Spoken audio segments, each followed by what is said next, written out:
अस्सलामु अलैकुम। Welcome back to my YouTube channel J&K ideal academy. So dear students, अभी तक मुझे उम्मीद है कि आप लोगों ने अच्छी तरह से प्रिपेयर किया होगा एग्ज़ाम जो आपका कंडक्ट किया जाने वाला है 31 मार्च 2024 को। तो इस सिलसिले में हमने बहुत सारे डिस्कशंस किए हैं। लेटर राइटिंग हो या एसे राइटिंग हो या फिर कंप्रहेंशन की बात करें या फिर आपके ट्रांसलेशन हो, तो जो भी सेक्शंस आपके सिलेबस में है उन सब के बारे में हमने डिटेल्ड एक डिस्कशन किया हुआ है। तो अब जो मसला रहता है, बहुत सारे कैंडिडेट्स ने हमें मैसेजेस भी किए हैं, कमेंट्स में भी लिखते हैं कि सर हमें बताइए कि इम्पॉर्टेंट जो लेटर्स हैं उनका थोड़ा सा लिस्ट 5-6 लेटर्स 5-10 लेटर्स वो हमें बताइए ताकि हम उसी हिसाब से प्रिपेयर कर पाएँ। देखिए, यहाँ पे मैं आपको एक बात कहना चाहूँगा। इम्पॉर्टेंट लेटर्स डिस्कस करने से पहले, इम्पॉर्टेंट लेटर्स आप तक पहुँचाने से पहले, देखिए जैसे कि आप सबको पता है कि जो एसेज हैं, ठीक है, एसेज में वहाँ पे लिखा हुआ है कि you have to write an essay of social relevance which is having some social relevance. ठीक है, तो इस हवाले से जब हम बात करते हैं, जब पर्टिकुलराइज किया गया कि कौन सा एसे पूछा जाने वाला है, then it becomes easy for us to frame a list of those essays which are likely to be asked in your examination. But when we come to letters, जब बात लेटर्स की आती है, खतूत की आती है, तो कौन सा खत पूछा जाएगा एग्जाम में, कौन सा खत आपके एग्जाम में आएगा, प्राइवेट लेटर हो या कोई पर्सनल लेटर हो या फिर ऑफिशियल लेटर हो, तो कोई भी लेटर जो होता है वो कौन सा लेटर आपको पूछा जाएगा एग्जाम में, ये हम मतलब बिल्कुल यकीन के साथ नहीं कह सकते। क्योंकि देखिए, सोशल रिलेवेंस की जब बात होती है तो सोशल रिलेवेंस में कौन कौन से टॉपिक्स आते हैं, इनको हम थोड़ा सा कंक्लूड कर सकते हैं, सम अप कर सकते हैं कि ये टॉपिक जो है ये सोशल रिलेवेंस में आता है। लेकिन जब लेटर्स की बात आती है तो लेटर्स बहुत सारी हैं।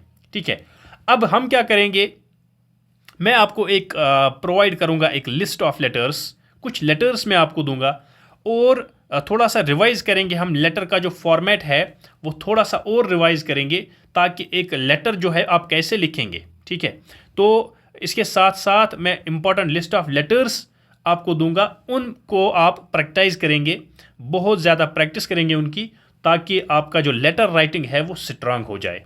ठीक है, इसके साथ साथ I am sharing a group link in the description।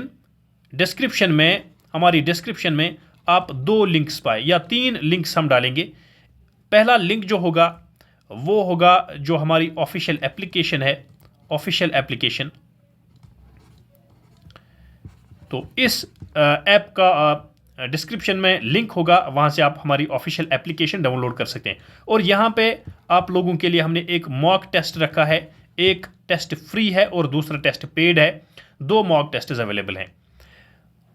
दूसरी लिंक जो है पटवार उर्दू ग्रुप, पटवारी का जो उर्दू ग्रुप है जो आपको अगले एग्जाम में भी काम आएगा, उसमें हम मटेरियल डालते रहेंगे, उस ग्रुप की लिंक भी होगी। और तीसरी जो JKSSB फीमेल सुपरवाइज़र, ठीक है, फीमेल सुपरवाइज़र के एस्पिरेंट्स जो हैं वो इस ग्रुप में ऐड हो सकते हैं, तीसरा जो लिंक होगा। ठीक है, तो ये कुछ इंपॉर्टेंट लिंक्स है, ये हम डिस्क्रिप्शन में देंगे। अब हम अपने मौजू की तरफ आते हैं। पहले मैं फिर से आपको बताता हूं कि थोड़ा सा जो लेटर का फॉर्मेट है आपको कैसे लिखना है। ठीक है, देखिए बहुत सारे कैंडिडेट्स लिखते हैं, एक तो पहले लिखते हैं इम्तिहानी मरकज़ और दूसरा फिर उसके बाद शहर का नाम, उसके बाद तारीख और उसके बाद पता नहीं क्या क्या लिखते हैं। ठीक है, तो मैंने आपको पहले भी बताया है कि लेटर का जो असल फॉर्मेट है वो क्या है। ठीक है, यहाँ पे फिर से मैं रिवाइज करूँगा आपको। देखिए, सबसे पहले जो भी खत आपको आपसे पूछा जाएगा, खत, ठीक है, जो भी खत आपसे पूछा जाएगा, सबसे पहले आप क्या लिखेंगे, सबसे पहले आप लिखेंगे इम्तिहानी मरकज़। ठीक है, इम्तिहानी मरकज़। इम्तिहानी मरकज़ के बाद आप लिखेंगे तारीख, जो फॉर एग्जांपल आज 25 मार्च, ये आप उर्दू में लिखेंगे मार्च, ठीक है, 2024। ठीक है, तो ये लिखने के बाद फिर आप लिखेंगे जिसको आप खत लिख रहे हैं, ठीक है। यानी फॉर एग्जांपल आप अपने फादर को लिख रहे हैं खत, तो आप लिखेंगे मोहतरम अब्बा जान, ठीक है। इससे पहले भी मैंने बोला था मोहतरम अब्बा जान, और फिर मार्क ऑफ एक्सक्लेमेशन यहाँ पर। देखिए मैंने आपको पहले भी कहा था कि अगर आपसे बड़ा होगा कोई तो उसके लिए मोहतरम का इस्तेमाल किया जाता है, और अगर आपसे छोटा होगा कोई तो उसके लिए प्यारा इस्तेमाल किया। यानी अगर आप अपने हम उम्र को या अपने भाई को, जो आपका हम उम्र ही है थोड़ा सा, या आपसे छोटा है, तो उसके लिए आप प्यारा लिख सकते हैं, प्यारे भाई, प्यारे दोस्त, ऐसे ही, ठीक है। तो मोहतरम अब्बा जान, फिर उसके बाद आप सलाम करेंगे, अस्सलामु अलैकुम, ठीक है, अस्सलामु अलैकुम।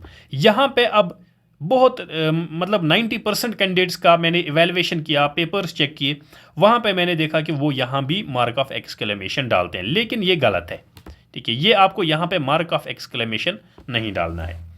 इसके बाद है आपकी लेटर की जो मेन बॉडी है, इसके बाद आप लिखेंगे, ठीक है।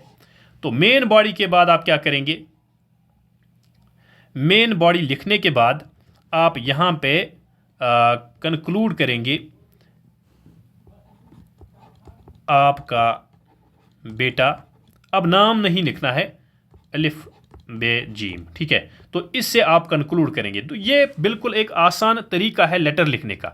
देखिए अब आप कंफ्यूज हो जाएंगे बहुत सारी चैनल्स देख के, बहुत सारे चैनल्स पे आप डिफरेंट तरीके देखेंगे, लेकिन ये वाला जो तरीका है ये बिल्कुल ऑथेंटिक है, क्योंकि यही वाला तरीका वो है जो मैंने भी अपने एग्ज़ाम में लिखा है। नायब तहसीलदार के एग्ज़ाम में वो भी क्वालिफाई किया, और पटवारी के एग्ज़ाम में वो भी अल्हम्दुलिल्लाह मैंने क्वालिफाई किया। तो ये दोनों एग्ज़ाम्स में मैंने इसी पैटर्न का खत लिखा, और अल्हम्दुलिल्लाह मेरे दोनों एग्ज़ाम्स जो है वो क्वालिफाई हो गए, ठीक है। तो इसीलिए मैं आपको भी रिकमेंड करता हूँ कि ये जो लेटर का फॉर्मेट है यही बिल्कुल आप फॉलो करें, और इससे इर्द गिर्द आप बाकी जो भी फॉर्मेट्स देखते हैं वो आप फॉलो ना करें। ये बिल्कुल एक ऑथेंटिक और अच्छा और सिंपल एक तरीका है खत लिखने का, ठीक है। ये थोड़ा सा मैं रिवाइज करना चाहता था कि आपके खत लिखने का क्या तरीका है, इस तरह से आप खत लिख सकते हैं। तो इसके बाद अब हम देखेंगे कि इंपॉर्टेंट जो लेटर्स हैं। देखिए मैं फिर से एक बार कहना चाहूँगा, आपके एग्ज़ाम में कोई भी खत आपसे पूछा जा सकता है, लेकिन अगर आपको खत लिखना अच्छी तरह से आता है, अगर आपको खत का फॉर्मेट पता है जो अभी हमने डिस्कस किया, अगर आपको खत की हेडिंग का पता है, सैल्यूटेशन यानी ग्रीटिंग, जो बाकी चीज़ें बॉडी होती है, कंक्लूजन होता है, इख्तितामिया होता है, उन सब चीज़ों का अगर आपको पता है, ठीक है, तो फिर आप जो है ये खत आसानी से लिख सकते हैं। चाहे कोई भी खत आपसे पूछा जाए वो आप बिल्कुल आसानी से लिख सकते हैं, ठीक है। तो थोड़ा सा मैं यहाँ पे 4 5 6 लेटर्स दूंगा आपको जो इंपॉर्टेंट है, जो पूछी भी जा सकती हैं, लेकिन हम गारंटी के साथ नहीं कह सकते कि यही पूछी जाएंगी, ठीक है। फिर भी आपको प्रैक्टिस हो जाएगी थोड़ी सी इन लेटर्स की। मैं खाली लिस्ट बताऊंगा आपको कि कौन कौन सा लेटर आप प्रैक्टिस करेंगे, ठीक है। सबसे पहला, इम्तिहान में कामयाबी पर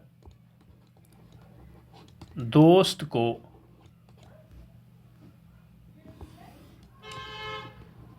मुबारकबादी का खत लिखिए, ठीक है। तो ये पहला खत है।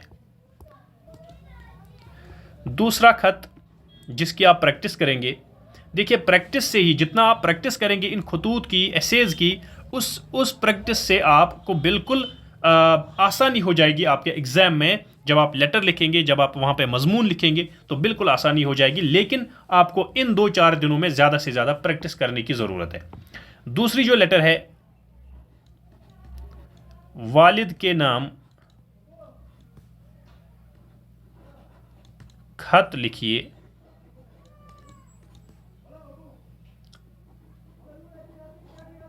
जिसमें उनको वर्दी और किताबों के लिए पैसे इरसाल करने की गुजारिश की गई हो। यह है दूसरा खत। वालिद के नाम खत लिखना है आपको, जिसमें आप उनको वर्दी और अपनी किताबों के लिए पैसे इरसाल करने यानी सेंड करने की गुजारिश करेंगे। ठीक है। अब तीसरा लेटर जो है,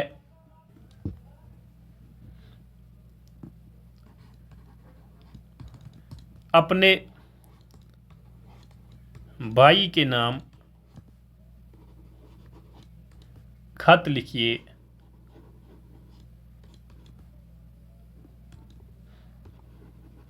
जिसमें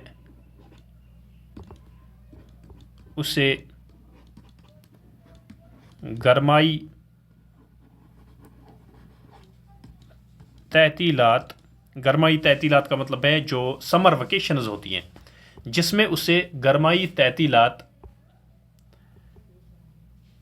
आपके साथ गुजारने का जिक्र हो। इन्हें आप अपने भाई को एक ख़त लिखेंगे कि मेरी जो है समर वेकेशंस होने वाली हैं, तो उसमें जो वो समर वेकेशन के डेज़ हैं वो आप मेरे साथ गुजारें। ठीक है। तो ये एक लेटर लिखना है आपको। चौथा जो लेटर है, चौथा लेटर आप लिखेंगे चचा की खिदमत में अपने जन्मदिन के मौका पर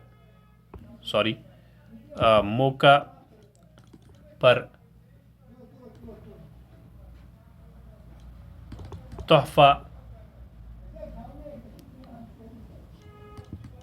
भेजने पर शुक्रिया का ख़त लिखिए। यानी आपको अपने चचा की खिदमत में एक ख़त लिखना है, चचा के लिए ख़त लिखना है कि उन्होंने आपके जन्मदिन के मौके पर आपको एक तोहफ़ा भेजा है, उस पर उनको शुक्रिया अदा करना है। ठीक है। तो ये अभी हमने 4 खतूत ज़िक्र किए यहाँ पे। इसके बाद भी और कुछ खतूत मैं बताऊँगा आपको। देखिए, अब हम लिखेंगे यहाँ पे 5वां खत, अपने बड़े भाई के नाम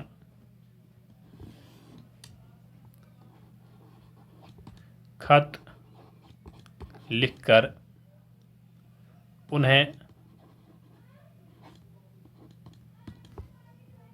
इम्तिहान में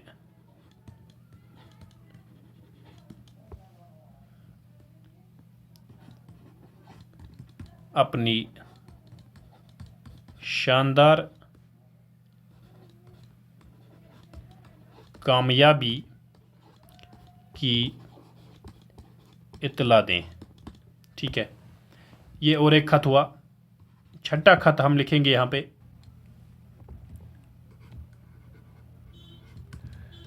इम्तिहान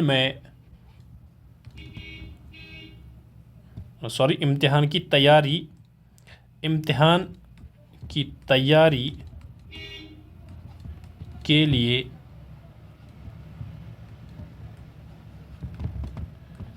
छोटे भाई के नाम खत लिखिए।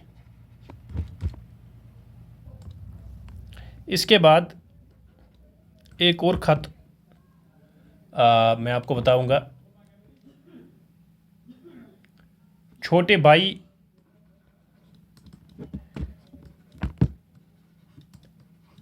के नाम एक नसीहत आमोज़ ख़त लिखिए। तो ये आपको छोटे भाई के नाम एक ख़त लिखना है, जिसमें उसको एक जनरली आपको एक नसीहत करनी है अपने भाई को कि पढ़ाई पर ध्यान देना चाहिए, खेल कूद में भी हिस्सा लेना चाहिए। ये सारी चीज़ें मतलब एक जनरली एक उसको एक एडवाइस देनी है। ठीक है। तो ये भी एक ख़त आप लिख सकते हैं। तो ये है कुछ खतूत जिनकी आप प्रैक्टिस कर सकते हैं। हम ये वसूख के साथ, यकीन के साथ नहीं कह सकते कि यही लेटर्स जो हैं ये आपको पूछी जा सकती है एग्ज़ाम में, लेकिन मोस्ट प्रोबेबली इनमें से भी कोई ख़त पूछा जा सकता है और इनको प्रैक्टिस करके आप इंशाल्लाह एग्ज़ाम में जब आप जाएंगे तो बिल्कुल आसानी के साथ आप कोई भी ख़त, जो भी ख़त आपसे पूछा जाएगा वो आप लिख सकते हैं। तो एग्जाम्पल के तौर पे हम थोड़ा सा एक ख़त आपके साथ शेयर करेंगे यहाँ पे। तो ये आपके सामने एक ख़त है, यहाँ पे आप देख सकते हैं। ये आपने अपने बड़े भाई के नाम ख़त लिखा है, जिसमें आपने उन्हें अपनी तालीमी कारकर्दगी के बारे में बताया है। ठीक है, तो ये ख़त जो है देखिए, इम्तिहानी मरकज़ बिल्कुल वैसे ही है जैसे हमने आपको बताया। 1 फरवरी 2023, 1 फरवरी 2023 ईस्वी, ऐसे भी आप लिख सकते हैं। प्यारे भाई जान अस्सलाम वालेकुम, तो यहाँ पे मार्क ऑफ एक्सक्लेमेशन जो है वो खाली यहाँ पे है, अस्सलाम वालेकुम के बाद डैश है, या अगर आप नहीं भी लिखेंगे तो कोई ज़रूरत नहीं है। इसके बाद अभी अभी आपका ख़त मिला, पढ़कर बहुत खुशी हुई। आपने मेरे 9माही इम्तिहान के बारे में दरियाफ्त फरमाया है। आप ये सुनकर बहुत खुश होंगे कि मैंने 6माही इम्तिहान की निस्बत इस इम्तिहान में बहुत अच्छे नंबर लिए हैं। रियाजी के मजमून में अपनी पूरी जमात में अव्वल रही हूँ। अंग्रेज़ी के नंबर 80% हैं। दूसरे मज़ामीन में भी मेरे नंबर 60% से कम नहीं। आप इत्मीनान रखें, मैं स्कूल का काम बड़ी बाकायदगी से करती हूँ। इंशाअल्लाह सालाना इम्तिहान में आपको हर मजमून में नुमायां दर्जा हासिल करके दिखाऊंगी। आप मेरे लिए दुआ करते रहा करें। वसलाम, आपकी बहन अलपेचीम। तो ये बिल्कुल एक अच्छा तरीका है ख़त लिखने का, जो मैंने आपको बताया अभी अभी। तो यही फॉर्मेट है जो एक ऑथेंटिक फॉर्मेट है, जिस तरीके से आप ख़त लिखते हैं, जिस तरीके से आप एग्ज़ाम में भी ख़त लिखेंगे। तो जो मैंने आपको 7 खतूत दिए हैं, उनको इसी पैटर्न पे आप बिल्कुल प्रैक्टिस करेंगे। तो इंशाअल्लाह आप जब एग्ज़ाम में जाएंगे तो एग्ज़ाम में आप बिल्कुल अच्छी तरह से ख़त लिख पाएंगे। तो इसके साथ दोस्तों मैं फिर से एक बार गुजारिश करना चाहूँगा कि अभी तक जिन फ्रेंड्स ने हमारा मॉक टेस्ट अटेंड नहीं किया है, मॉक टेस्ट हमारी ऑफिशियल एप्लीकेशन पर अवेलेबल है, जो जे&के आइडियल एकेडमी की ऑफिशियल ऐप है। आप डिस्क्रिप्शन में उसकी लिंक है, वहाँ से आप ये डाउनलोड कर सकते हैं और वहाँ पे आपको एक पेड मॉक टेस्ट मिलेगा जिसका प्राइस है 100 रुपीज़, 108 रुपीज़। तो ये आप अटेंड करके आप हमारे व्हाट्सएप नंबर 7006259581 इस पर सेंड कर सकते हैं। इसकी बाज़ाब्ता तौर पर इवैल्यूएशन होगी और इवैल्यूएशन के बाद आप के साथ आपका स्कोर शेयर किया जाएगा, आपकी वीकनेसेस शेयर की जाएंगी, जो भी आपका मसला होगा उस पेपर में वो सब कुछ शेयर किया जाएगा आपके साथ। ठीक है, तो इसके साथ साथ आपको एक फ्री मॉक टेस्ट भी मिलेगा इंशाल्लाह। होपफुली वो आज हम अवेलेबल करेंगे, तो वो मॉक टेस्ट भी आपको अवेलेबल होगा। और इसके साथ साथ जो लिंक्स दी हुई हैं उनमें आप ज्वाइन कीजिए, ताकि जो स्टडी मटेरियल है वो हम आपके साथ शेयर कर सकें। तो इसके साथ ही आज का लेक्चर जो है ये एंड करते हैं। अल्लाह हाफिज़।